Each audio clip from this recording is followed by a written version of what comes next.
va passer à la dernière communication. Donc, Dr Chakib Moulli qui va nous parler des recommandations de l'ECHRE et peut-être qui va mettre tout le monde d'accord donc, pour essayer de trouver le bon protocole.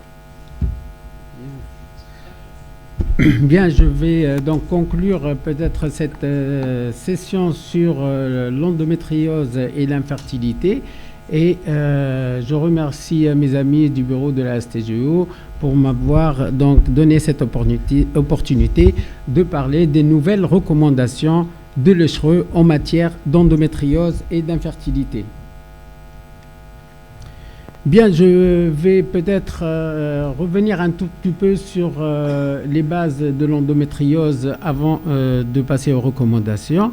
Et on sait tous que l'endométriose, c'est une maladie d'abord chronique qui présente donc une multitude d'aspects, tant qu'au niveau de l'aspect des lésions qui font le diagnostic de l'endométriose, en allant des taches bleuâtres qu'on connaît jusqu'aux endométrioses, endométrium, aux endométrioses de la cloison recto-vaginale. Mais également, cette maladie se manifeste par plusieurs symptômes. Il n'y a pas que l'infertilité. Plusieurs symptômes peuvent faire révéler le diagnostic de l'endométriose. Les symptômes les plus fréquents, on le sait tous, et qui dominent la maladie, c'est d'abord, je dirais, les douleurs pelviennes, l'algie pelvienne, et après surviendra l'infertilité. L'incidence, elle est énorme, on sait à peu près, comme l'ont dit mes amis, donc à peu près 10% de la population générale, 2 à 10%, et par contre, quand on est dans un contexte d'infertilité, cette incidence, elle dépasse les 50%, avec à peu près 150 millions de femmes qui souffrent d'endométriose. Un élément également très important, c'est le délai du diagnostic de l'endométriose. Souvent, les patientes consultent très jeunes pour endométriose, pour douleurs pelviennes, pour différents symptômes, et qu'on arrive à mettre une image sur cette symptomatologie qu'au bout de quelques années, en moyenne entre 8 à 12 ans pour faire le diagnostic d'endométriose.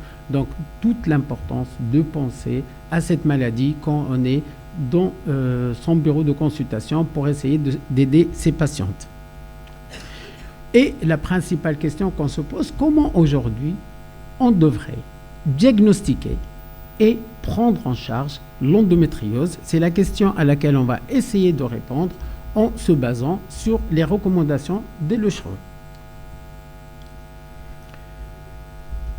Avant ces dernières recommandations de 2022, il y avait 2 autres recommandations. Les premières en 2005, et c'était donc les recommandations pour le diagnostic et le traitement de l'endométriose. Et en 2013, il y avait une autre mise à jour de recommandations qui s'intitulait « La prise en charge des femmes atteintes ». Et ces 2 recommandations ont été utilisées et on l'utilise souvent dans notre pratique pour la prise en charge de l'endométriose. Mais sur des bases de nouvelles études, le bureau exécutif de l'ECHRE a vu qu'il y a nécessité de mettre à jour ces nouvelles recommandations parce qu'il y avait des défaillances en ce qui concerne les recommandations de 2013-2014, notamment en ce qui concerne le protocole à utiliser en FIF, et deuxièmement, en ce qui concerne la préservation de la fertilité. Le concept de l'étude, l'ECHRE fait donc les lignes directrices selon une méthodologie bien structurée, quelle que soit la ligne directe, quel que soit le sujet sur lequel les recommandations vont être faites. Et il consiste à d'abord formuler une question par un groupe d'experts. Et là, dans le cas de l'endométriose, 42 questions ont été posées et ont été pris en considération toutes les publications jusqu'au décembre 2020, mais rédigées en langue anglaise. Donc vraiment pour les jeunes et pour les assistants qui veulent vraiment faire entendre leurs travaux, il faudra apprendre à publier de plus en plus en anglais. Après, donc, les recommandations ont été formulées et discutées tout d'abord au sein de ce groupe de spécialistes. Après, donc, ces recommandations ont été présentées au groupe principal, c'est le guideline group, jusqu'à ce qu'un consensus soit atteint et la version finale est validée par le guideline group et également par le comité exécutif de l'ECHRE. Il faut savoir également que les recommandations ont été classées sous deux types. Il y a les fortes recommandations et les faibles recommandations, mais également une note a été attribuée en fonction de la force d'épreuve à l'appui, soit une recommandation élevée, modérée, faible ou très faible. Donc toutes les recommandations n'ont peut-être pas la même valeur. Mais également, il y a, en dehors des recommandations, il y a ce qu'on appelle des points de bonne pratique, ce qu'on appelle les good point practice. Ils sont basés sur l'expertise clinique lorsque cela était pertinent pour clarifier une recommandation, mais également pour fournir des conseils pratiques supplémentaires. Mais il y a également des recommandations de recherche qui sont été proposées par le Guideline Group, mais c'est des recommandations pour la recherche et donc on ne va pas les voir aujourd'hui. Au total, sur ce Guidelines de 2022 sur l'endométriose, 109 recommandations ont été émises, dont 79 étayées par des données de recherche, et 30, comme on a dit, des good practice points qui sont basés essentiellement donc, sur l'expertise clinique. Il faut savoir que les recommandations fortes doivent être utilisées comme une recommandation à appliquer à la plupart des patientes, tandis que les recommandations faibles nécessitent plutôt une discussion et une prise de décision partagée avec les patientes. Et là, je vous mets une interprétation suggérée des recommandations fortes et faibles par les patientes, mais également par les cliniciens et par les décideurs politiques en matière de santé de soins. Qu'est-ce que ça veut dire pour une patiente, une recommandation forte? C'est-à-dire que la plupart des patientes voudraient suivre le plan d'action recommandé, cette recommandation. Quand on a une recommandation forte, et on est du côté de la patiente, les patientes voudraient adhérer à cette recommandation. Mais en tant que clinicien, nous, on est obligés de fournir aux patientes les soins comme le prédit cette recommandation. Donc, on n'est pas en droit d'avoir une recommandation forte et ne pas la proposer à la patiente dans un cadre thérapeutique. En ce qui concerne le pouvoir public, une recommandation forte peut être adoptée comme une politique dans la plupart des situations. De l'autre côté, quand on se trouve du côté d'une faible recommandation, quand on est devant une faible recommandation, ça ne veut pas dire qu'elle n'a pas de valeur, mais ça veut dire en plus que la majorité des patientes souhaiteraient suivre ce plan d'action, mais également beaucoup ne le feraient pas. En tant que clinicien, quand on a une recommandation faible, il faut savoir qu'on a différents choix nous sont proposés et on doit aider les patientes à prendre une décision cohérente avec une prise de décision partagée. En ce qui concerne les pouvoirs publics, ces genres de recommandations nécessitent un débat plus approfondi pour en tirer des conclusions. Je reviens, on va commencer à parler des différentes recommandations et on va commencer d'abord par la recommandation Princeps en ce qui concerne le diagnostic de l'endométriose. Donc, l'ECHRE recommande aux cliniciens d'envisager le diagnostic d'endométriose chez les personnes présentant des signes et symptômes, qu'ils soient cycliques ou non cycliques, tels que les dysménorrhées, les dyspareunies profondes, les dysuries, les dyskésies, des saignements rectaux douloureux, hématurie, des douleurs à la pointe de l'épaule peuvent nous faire évoquer le diagnostic d'endométriose. Un pneumothorax cataménial avec une toux cyclique, de l'hémoptésie ou bien des douleurs thoraciques. Là, ça nous oriente vers la localisation extra-pelvienne de l'endométriose. Mais également, il faut penser à l'endométriose devant des gonflements et des douleurs cycliques des cicatrices, notamment après césarienne. On a vu beaucoup d'implants endométriaux au niveau des cicatrices, mais également devant une fatigue inexpliquée ou bien, essentiellement, ce qui nous intéresse également aujourd'hui, c'est l'infertilité.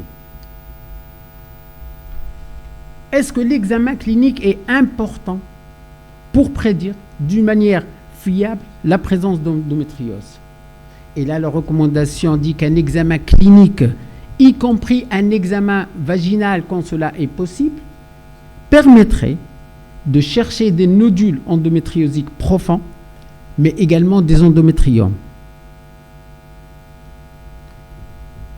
Mais également, la précision, c'est bien que l'examen clinique est difficile chez les patientes, notamment jeunes, mais il ne faut pas oublier de faire l'examen clinique. Une autre recommandation forte, donc les deux recommandations qui concernent l'examen clinique sont des recommandations fortes. On ne peut pas faire juste une palpation abdominale devant une patiente qui a des douleurs. L'examen clinique est très important. Une deuxième recommandation, il faut savoir que chez les femmes, quand on suspecte de l'endométriose, d'autres étapes diagnostiques, notamment l'imagerie, doivent être envisagées, notamment même si l'examen clinique est normal. Donc, même si on a un examen clinique normal, il faut toujours penser à l'endométriose. Quels sont les examens complémentaires proposés par l'ESHRE? Donc, on a d'abord deux fortes recommandations. La première dit que les cliniciens ne devraient pas utiliser les marqueurs tumoraux pour le diagnostic de l'endométriose. Ça ne sert à rien de faire les marqueurs tumoraux quand on recherche de l'endométriose. Quand on a des diagnostics de kystes ovariens ou de tumeurs ovariennes mal identifiées, là on peut demander. Mais si on veut faire le diagnostic d'endométriose, ça ne sert à rien de faire les marqueurs tumoraux. Deuxièmement, il est recommandé aux cliniciens d'utiliser l'imagerie. On sait bien, il faut commencer par l'échographie pelvienne, mais également par l'IRM dans le diagnostic de l'endométriose. Mais on doit être conscient qu'un examen radiologique négatif n'élimine pas le diagnostic de l'endométriose, notamment une maladie péritonéale superficielle.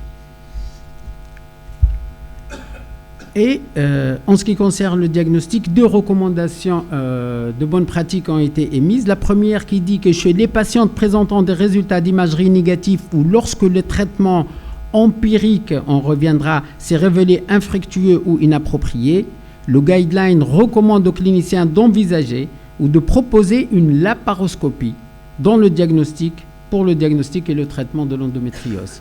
Donc, quand on n'a rien du tout, on peut faire une cœlioscopie pour faire le diagnostic d'endométriose. Mais ce n'est pas une recommandation comme je viens de le dire. La deuxième good point practice qui dit que le guideline recommande que l'identification laparoscopique des lésions d'endométriose soit confirmée par l'histologie.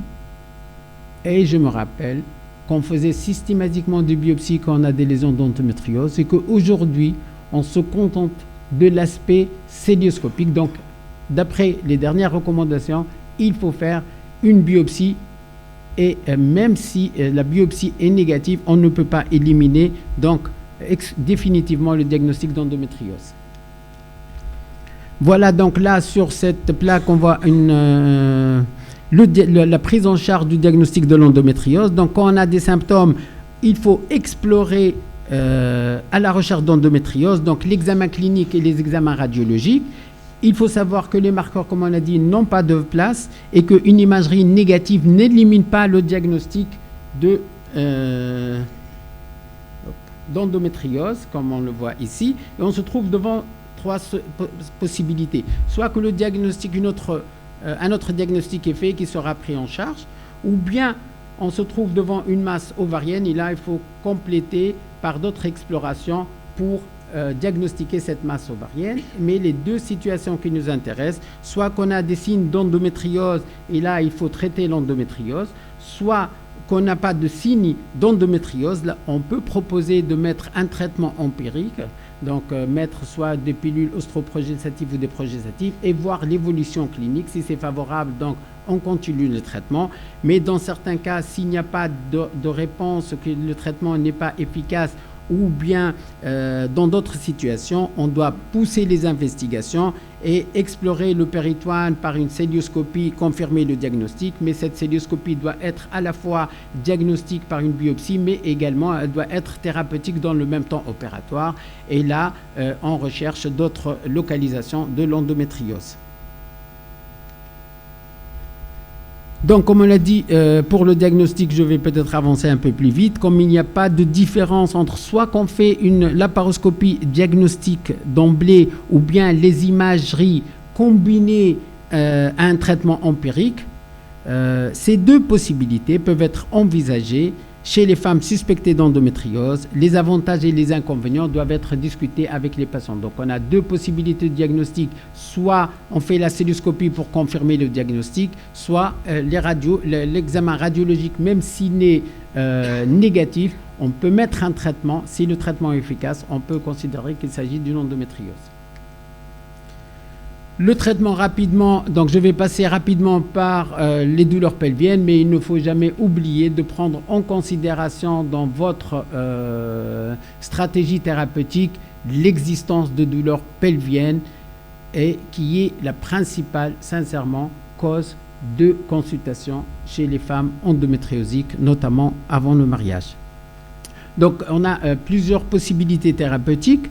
Donc, on a les anti-inflammatoires, on sait bien, pour quand on se trouve devant des douleurs pelviennes. Donc, il faut prendre des décisions partagées avec les patients. On a trois possibilités thérapeutiques, soit les anti-inflammatoires et les antalgiques habituels, soit le traitement hormonal. Donc, le traitement hormonal, soit les pilules ostroprogestatives, soit les progestatifs, ou bien également les antagonistes de la GnRH, mais également les agonistes, mais actuellement également les antagonistes ont été considérés comme un traitement efficace de l'endométriose et la chirurgie comme a été développée par Dr Chaudhry. Maintenant, on arrive aux recommandations liées à l'infertilité. Comme pour les douleurs pelviennes, on va se trouver avec toujours le même arsenal thérapeutique, à savoir le traitement hormonal, la chirurgie et la procréation médicalement assistée. Et comme vous voyez, on peut passer ou associer ces différents moyens thérapeutiques.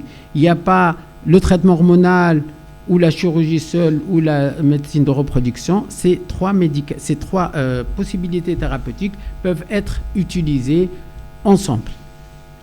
Et quand on passe à la chirurgie, on a deux possibilités. Soit qu'après la chirurgie, on attend une conception naturelle, soit qu'on passe, comme on a vu, à la procréation médicalement assistée. Et là, un élément très important, c'est l'établissement d'un pronostic qui est l'endométriose fertilité index et qui est maintenant un élément très important qui est pris en considération pour la décision thérapeutique. Est-ce qu'il faut aller en conception naturelle ou bien en FIV? C'est en fonction de cet index qui a montré sa fiabilité.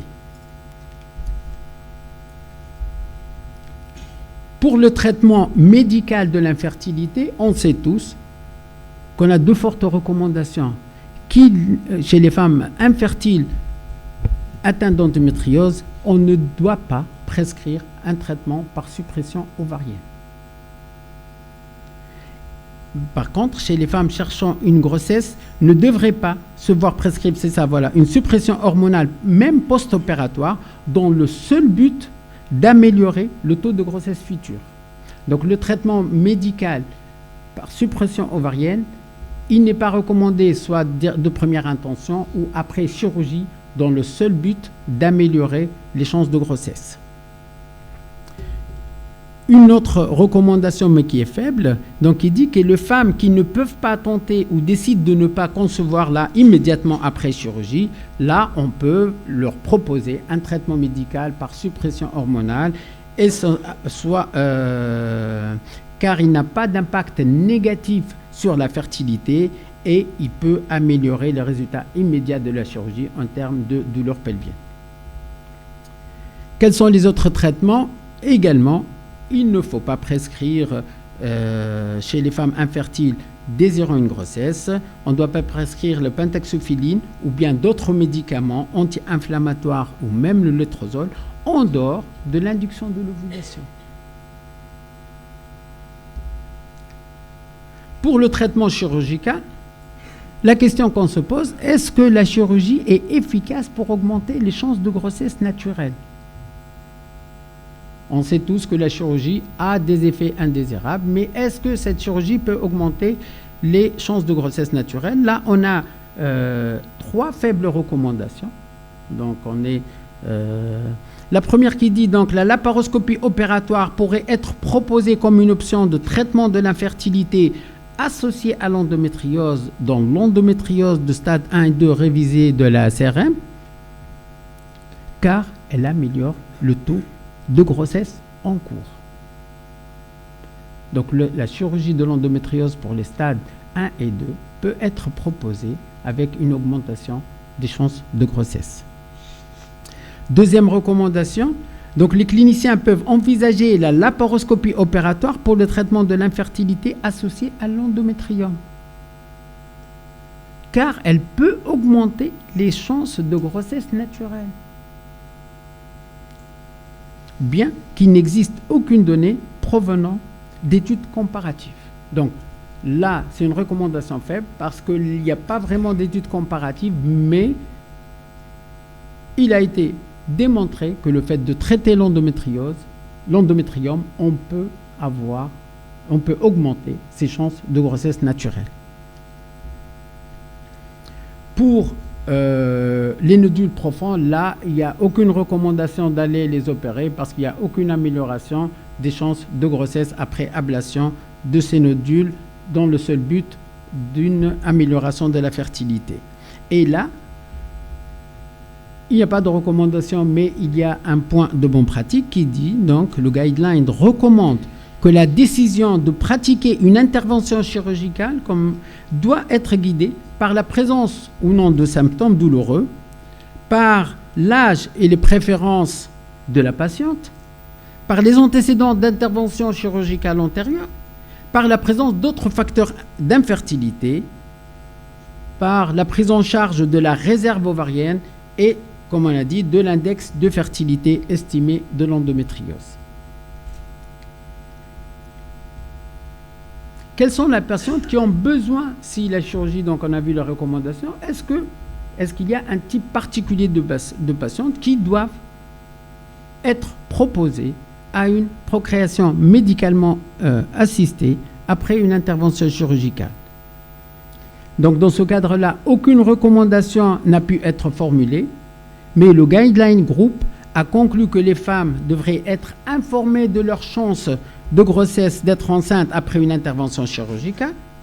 Et pour identifier les patientes pouvant bénéficier d'une procréation médicalement assistée après intervention chirurgicale, l'Endometriose Fertility Index doit être utilisé car il est validé, reproductible et rentable. Mais également, il faut prendre en considération d'autres examens de fertilité tels que l'analyse du sperme. Quand on propose une procréation médicalement assistée, est-ce qu'il faut aller directement en FIV ou on peut proposer une insémination intra-utérine? Oui, l'insémination peut être proposée, ça reste une faible recommandation, mais dans les endométrioses stade 1 ou 2, il est préférable de faire une insémination intra-utérine après induction de l'ovulation que d'observer l'expectative ou bien de proposer une insémination sans induction de l'ovulation. Donc, quand vous faites une insémination, il faut toujours, ça reste valable pour l'endométriose, il faut faire une induction de l'ovulation, ça augmente les chances de grossesse. Par contre, quand on a également une endométriose stade 3 et 4, avec une perméabilité tubaire, le fait de faire une insémination avec stimulation ovarienne pourrait être envisagé. C'est vrai, ça reste dans l'imparfait, mais on peut, quand on a une endométriose, même stade avancé, de proposer une insémination dans les stades 3 ou 4 si on a certains facteurs. Donc, mais ça reste vraiment une faible recommandation et je ne pense pas que beaucoup d'entre nous font une insémination quand on est devant une endométriose stade 3 ou 4. Les indications de la procréation médicalement assistée. Donc, la PMA peut être réalisée pour infertilité associée à l'endométriose, en particulier si la fonction tubaire est compromise, comme on vient de le dire, s'il existe une infertilité masculine ou bien en cas d'endométriose fertilité index faible ou si d'autres traitements ont échoué. Quel protocole utiliser quand on passe en fécondation in vitro? Les études ont montré qu'il n'y a pas de différence entre le protocole agoniste ou le protocole antagoniste. Il faudra utiliser le protocole qu'on maîtrise le mieux et également il faut qu'il fasse l'objet d'une acceptation par la patiente. Donc notre choix est fonction de notre maîtrise et des choix de la patiente, mais je crois que maintenant on est tous vers le protocole antagoniste qui est beaucoup plus friendly.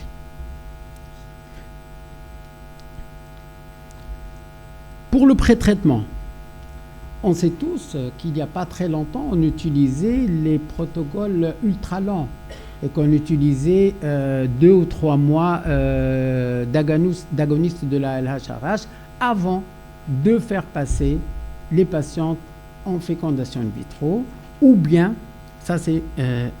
on utilisait également des pilules ostroprogestatives pendant quelques mois avant de passer en fécondation in vitro. Là, les choses changent et je vous rappelle déjà ce qui est en vert. Donc, c'était la recommandation de l'ECHRE en 2013 qui dit que les cliniciens peuvent prescrire les agonistes de la GnRH pour une période de 3 à 6 mois avant un traitement pour procréation médicalement assistée pour améliorer les chances de grossesse chez les patientes infertiles avec endométriose. Là, aujourd'hui, les dernières recommandations, et c'est une forte recommandation, donc on doit maintenant l'utiliser,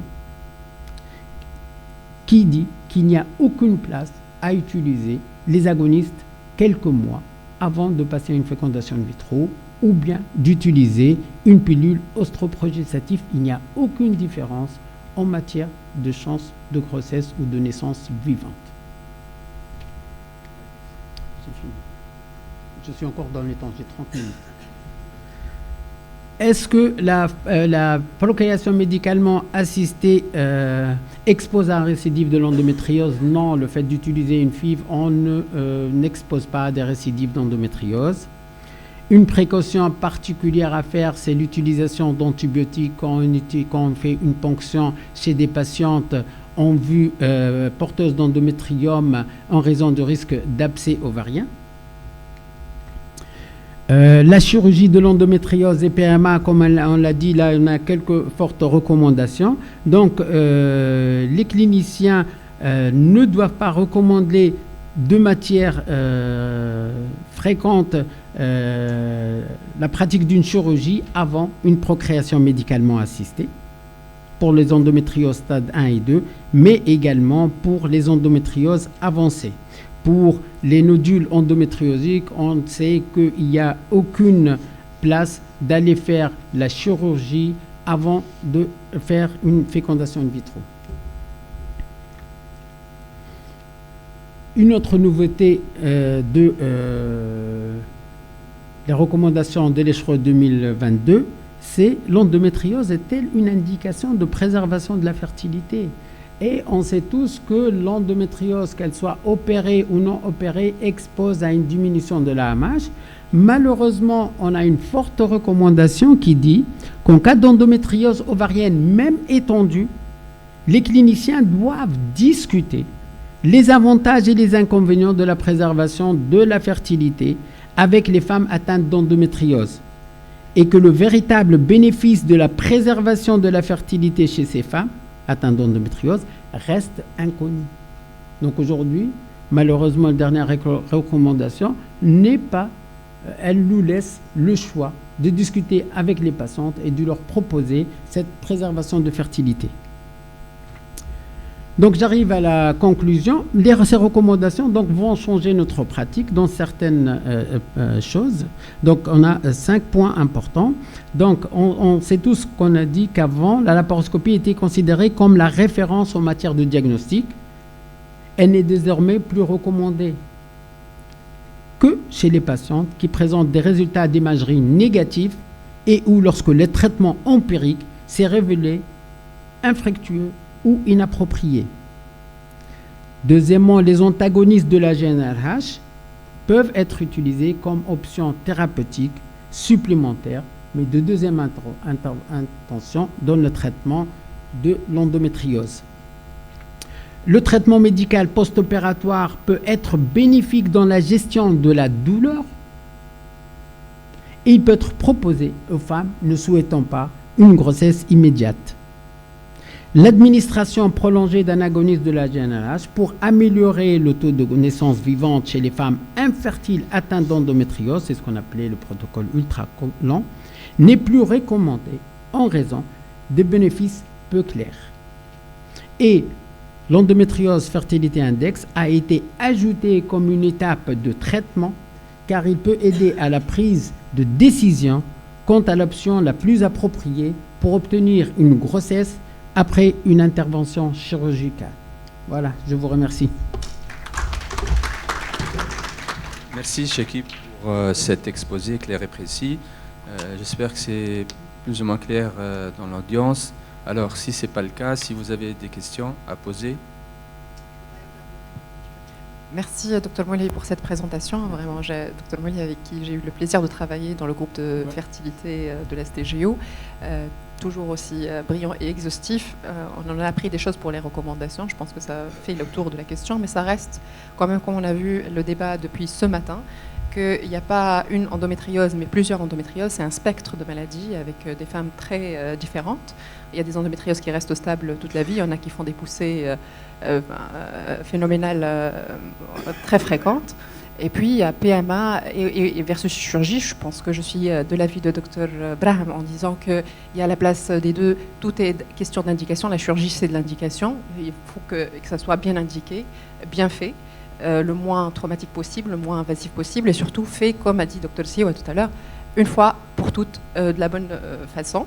J'ai apprécié les plaques des recommandations de Dr Chaouri. À la fin, on a fait la part des choses. Quand est-ce qu'on fait la PMA, les indications, tenir compte des paramètres masculins. C'est évident que quand il faut y aller en PMA pour des raisons masculines, on ne va pas faire de la chirurgie pour le diagnostic. Ça, c'était la question pour vous. Est-ce que vous faites encore des cystoscopies diagnostiques, même quand il n'y a rien sur l'imagerie ? Alors que je pense qu'il faut passer en PMA s'il y a infertilité. Oui, j'ai vu. Voilà, j'ai vu, mais est-ce que vous le faites vraiment sur le plan réel ? Le plan réel, vraiment, quand on a une symptomatologie inexpliquée, dans certains cas, oui. Vous faites de la cystoscopie pour les infertilités inexpliquées, vous ne passez pas directement en PMA ou bien après échec. Non, on parle du diagnostic, là, pas uniquement de la fécondation in vitro. Non. Là, on parle de diagnostic de l'endométriose ou de PMA. Justement. De PMA, non, je ne le fais pas. Sur un plan pratique, vous avez une femme infertile. Non, on n'en fait plus. Voilà, on n'en fait plus, on est d'accord. Mais là, dans le diagnostic, on était pour la cystoscopie. Oui, mais est-ce qu'il faut la diagnostiquer ? Je veux dire, si elle n'est pas visible à l'imagerie. Voilà, maintenant, on parle de tests salivaires, etc., de tests génétiques dans l'endométriose, toute l'approche génétique dans l'endométriose. Et pour rebondir sur la qualité, justement, ovocytaire, la qualité n'est pas seulement le ploïdie. Je pense qu'il y a pas mal d'effets sur le cytoplasme. Et sur le stress oxydatif au niveau de l'endométriose et sur le dysfonctionnement mitochondrial. Et je pense que l'endométriose impacte la qualité ovocytaire de différentes manières, qu'on ne sait pas encore l'ampleur de cette pathologie.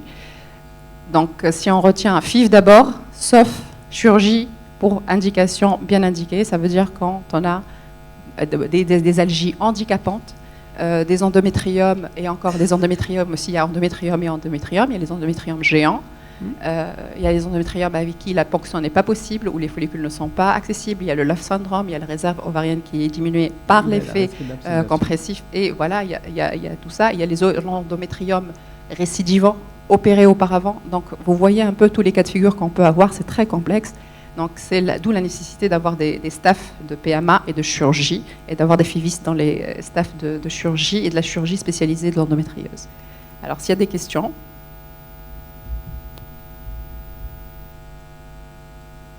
Voilà, je pense qu'on peut conclure. Merci encore. Merci.